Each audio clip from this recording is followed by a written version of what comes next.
News देख रहे हैं आप। अभी तक का उर्दू खबरनामा लेकर आपका मेजबान ज़हूर लोला भी आपकी खिदमत में हाजिर। तफसीलात से पहले सुर्खियों पर एक नजर। ली फॉर्ड हेल्थ केयर लिमिटेड देश की सर्वश्रेष्ठ फार्मास्यूटिकल कंपनी। राहुल गांधी की भारत जोड़ो यात्रा का पैदल मार्च हुआ इख्तिताम। आज लाल चौक घंटा घर पे लहराया तिरंगा। कल भारत जोड़ो यात्रा का आखिरी इजलास होगा मुनक्कद।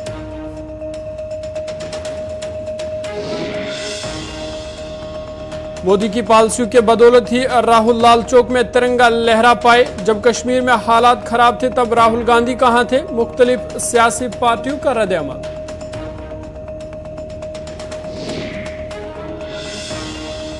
राहुल गांधी की श्रीनगर में प्रेस कॉन्फ्रेंस। कश्मीर से कन्याकुमारी तक अवाम का मिला जबरदस्त साथ। कहा, यात्रा मेरी जिंदगी का सबसे खूबसूरत तजुर्बा रहा।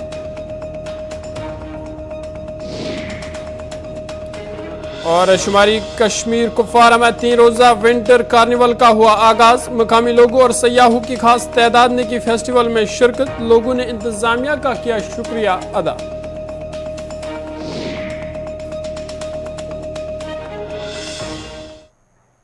सुर्खियों के बाद खबरें तफसीलात के साथ। कांग्रेस लीडर राहुल गांधी की जेर क़यादत भारत जोड़ो यात्रा सख्त सिक्योरिटी के बंदोबस्त के बीच आज सुबह श्रीनगर पहुंची, जहां राहुल गांधी ने लाल चौक में परचम कुशाई की। पांथ चौक से शुरू होने वाली यात्रा में एएनसी के सरबराह मुजफ्फर शाह के अलावा पीडीपी के सीनियर लीडरों ने शिरकत की। मंसूबा के मुताबिक कांग्रेस की जानिब से लाल चौक में एक तकरीब का इनेकाद किया गया, जिस दौरान राहुल गांधी ने परचम कुशाई की। कन्याकुमारी से 7 सितंबर को शुरू होने वाली पैदल यात्रा आज लाल चौक में परचम कुशाई के बाद इख्तिताम पजीर होगी। श्रीनगर में रात के क़याम के बाद सुबह राहुल गांधी श्रीनगर में मौलाना आज़ाद रोड पर वाक़ा पार्टी हेडक्वार्टर पर कौमी परचम लहराएंगे और बाहरी अवामी इज्तिमा से खिताब करेंगे।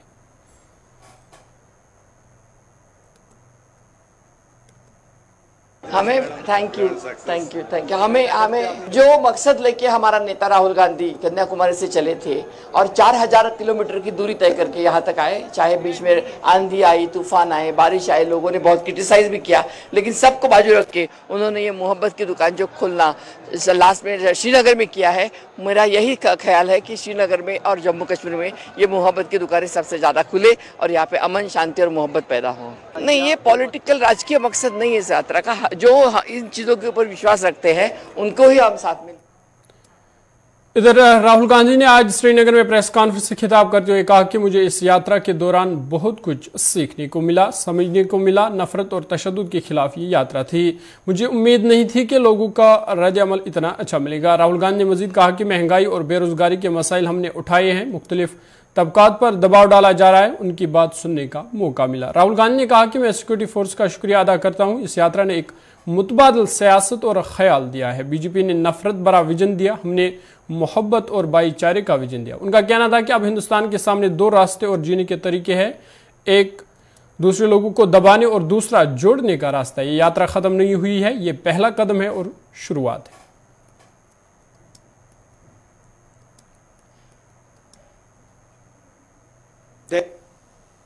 मेरे पास शब्द नहीं है आपको समझाने के लिए। यात्रा का लक्ष्य भारत को एक करने का था, जोड़ने का था। जो नफरत फैलाई जा रही है, हिंसा फैलाई जा रही है, उसके खिलाफ हमने यात्रा की और जबरदस्त रिस्पांस मिला है। सच बताऊं तो कोई एक्सपेक्ट नहीं कर रहा था कि ऐसा प्यार भरा रिस्पांस मिले।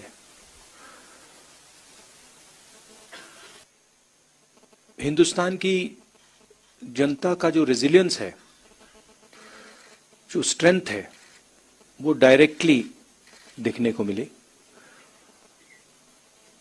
महंगाई और बेरोजगारी के मुद्दे हमने उठाए।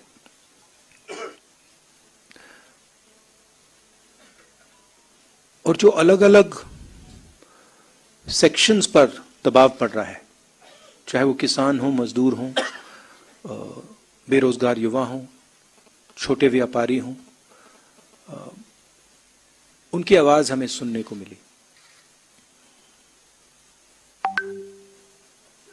मेरे लिए पर्सनली बहुत अच्छा एक्सपीरियंस रहा। शायद मैं कह सकता हूं मेरी जिंदगी का सबसे गहरा और सबसे सुंदर एक्सपीरियंस रहा है।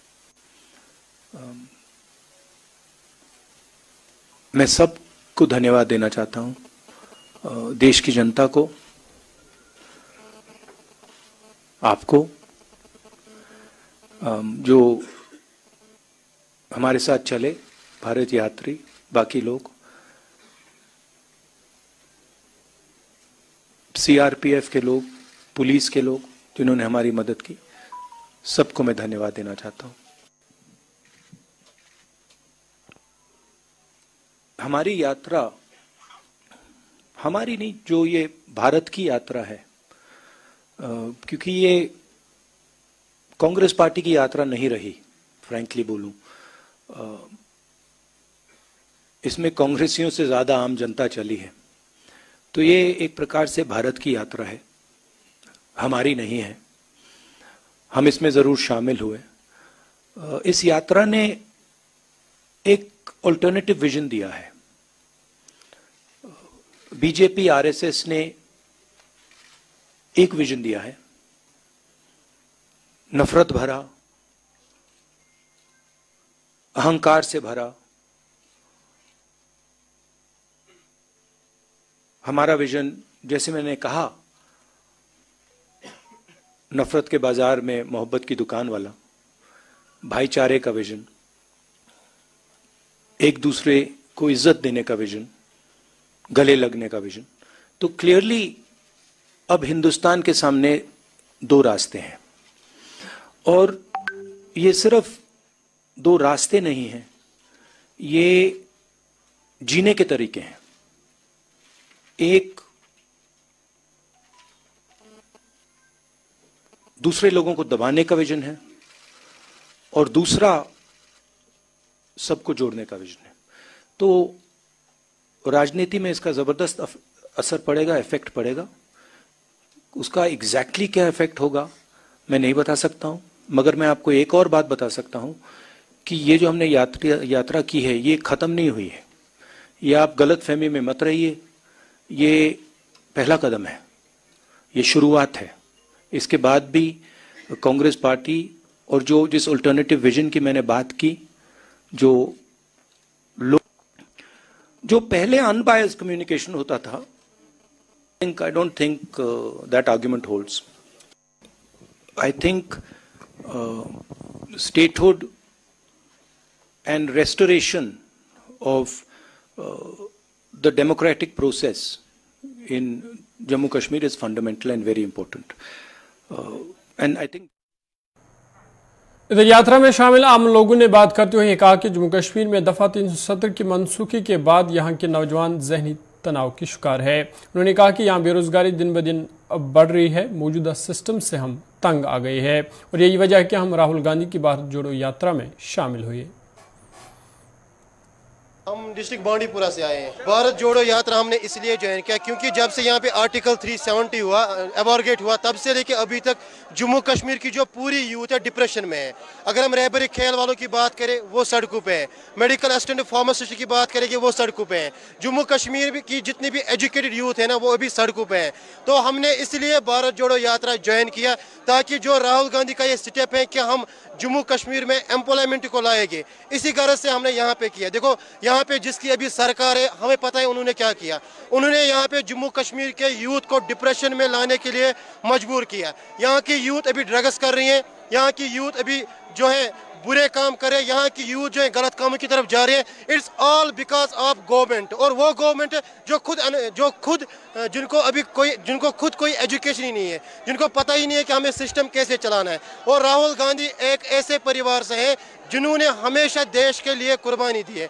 तो इसीलिए हम चाहते हैं कि जो देश का प्रधानमंत्री है वो राहुल गांधी बने। और ये आसमान जो किससे खूबसूरत और सजता है, ये किससे सजता है? चांद और सितारों से। और एक मिनिस्टर, वक्त का बादशाह, वो किससे सजेगा? पब्लिक से। जब पब्लिक गरीब एक बादशाह के लिए इंतजार कर रही है तो उसके लिए फख्र है ना, फख्र की बात है। ये पहुँचानी हो रही है, लेकिन हम इस चीज़ को सोचते हैं, एक वक्त के बादशाह से हम मुलाकात करने के लिए यहाँ पहुँचे। कांग्रेस को क्या बात है, अब हमारे जो लीडर है यहाँ के लोकल्स, हमारी गुजारिश उनसे भी रहेगी वो राहुल जी को भरपूर ताउन दे, साथ दे। अब की बार राहुल जी के साथ सरकार बनाए, हम लोगों को इस मुसीबत से निकाले, कश्मीर को सिस्टम से तंग नहीं आए। हमारे मौलवी जितने भी हैं उन सबको छोड़ा जाए, हमें अपने मस्जिदों में नमाज फिर से और एक बार उनके पीछे पढ़नी दी जाए। बस हमारी गुजारिश यही रहेगी भाजपा गवर्नमेंट से। बिल्कुल, आप खुद देख लीजिए, मार्केट में जाके बंदा 500 कमाता है, 1000 रुपये खर्चा करता है। जम्मू कश्मीर भारतीय जनता पार्टी यूनिट के सदर रविंद्र रैना ने कहा कि दफा 370 की मनसूखी, मिलिटेंसी और इलायदगी पसंदी के खिलाफ कड़ा रुख अपनाने के बायस ही आज राहुल गांधी ने लाल चौक श्रीनगर में तिरंगा लहराया। उन्होंने कहा कि कश्मीर में हालात अब पूरी तरह से मामूल पर आ चुके हैं। इन बातों का इजहार मौसूफ ने जम्मू में नामा निगारों से किया। उन्होंने कहा कि अगर आज राहुल गांधी ने लाल चौक में तिरंगा लहराया तो ये मोदी हुकूमत की पॉलिसियों का नतीजा है। रविंद्र रैना ने कहा कि मौजूदा मरकजी हुकूमत ने जम्मू कश्मीर में मिलिटेंसी और इलायगी पसंदी को खत्म करने की खातिर जमीनी सतह पर इकदाम उठाए, जिसका नतीजा ये निकला कि आज कश्मीर में हालात पूरी तरह से मामूल पर आ चुके हैं। 70 साल लगे कांग्रेस पार्टी के नेताओं को कश्मीर घाटी के लाल चौक में तिरंगा झंडा फहराने में, और ये जो आज श्री राहुल गांधी जी ने श्रीनगर के लाल चौक में तिरंगा झंडा फहराया है, ये सिर्फ और सिर्फ हमारे देश के यशस्वी प्रधानमंत्री नरेंद्र मोदी साहब की देन है। जिस प्रकार मोदी साहब ने राष्ट्र विरोधी शक्तियों को, अलगाववादियों को और आतंकवादियों पर कड़ा प्रहार किया और जम्मू कश्मीर के देशभक्त लोगों में ये विश्वास जगाया कि ये देश आपका है, और उसके बाद जब जम्मू कश्मीर के यहाँ हालात सामान्य हो गए और हर तरफ भाईचारा, प्यार, मोहब्बत और देशभक्ति के जज्बे से पूरा जम्मू कश्मीर जब झूम उठा धारा 370 के समापन के बाद, तब जाकर श्री राहुल गांधी जी जैसे कांग्रेस के नेताओं को ये मौका लगा कि वो कश्मीर घाटी के लाल चौक में तिरंगा झंडा फहरा सके।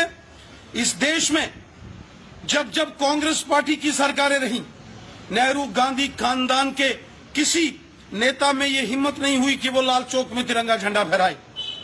पंडित जवाहरलाल नेहरू जी की सरकार हो, श्रीमती इंदिरा गांधी जी की सरकार रही हो, स्वर्गीय श्री राजीव गांधी जी की सरकार रही हो, या फिर स्वयं जब श्रीमती सोनिया गांधी जी यूपीए की चेयरपर्सन थी 10 साल, तब भी श्री राहुल गांधी जी को और कांग्रेस के किसी नेता में यह हिम्मत नहीं हुई कि वो लाल चौक में तिरंगा झंडा फहराए।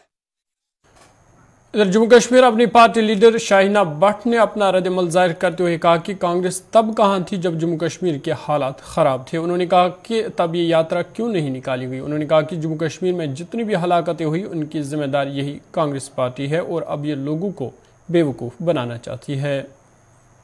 देखिए, मैं इस चीज़ को वेलकम भी नहीं करूँगी, क्योंकि ये वो मुद्दा है। इस वक्त वो टाइम है जब यहाँ पे हालात सुधरे हैं।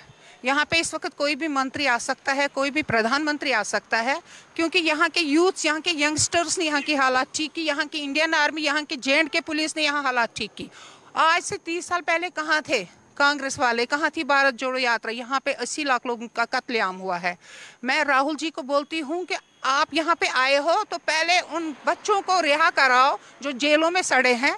80,000 बच्चे हमारे जेलों में सड़े हैं, उनको रिहा कराओ। यहाँ पे जितने भी लोग मर गए हैं, जितने भी लोग शहीद हो गए हैं, उनके घरों तक पहुँचो, उनके घरों की हालात देखो, फिर आप ये भारत जोड़ो यात्रा की बात करो। क्योंकि आज की डेट में इनके साथ NC वाले भी है, आज की डेट में इनके साथ PDP वाले भी हैं। उनको शर्म आनी चाहिए। ये कश्मीर, उन निहत्ते कश्मीर जो जिन पे जुल्म हुआ है, उन कश्मीरियों से अपना योगदान हासिल करना चाहते हैं, जो बिल्कुल भी नहीं होगा। खबरें और भी है, पहले तजारती वक्फा।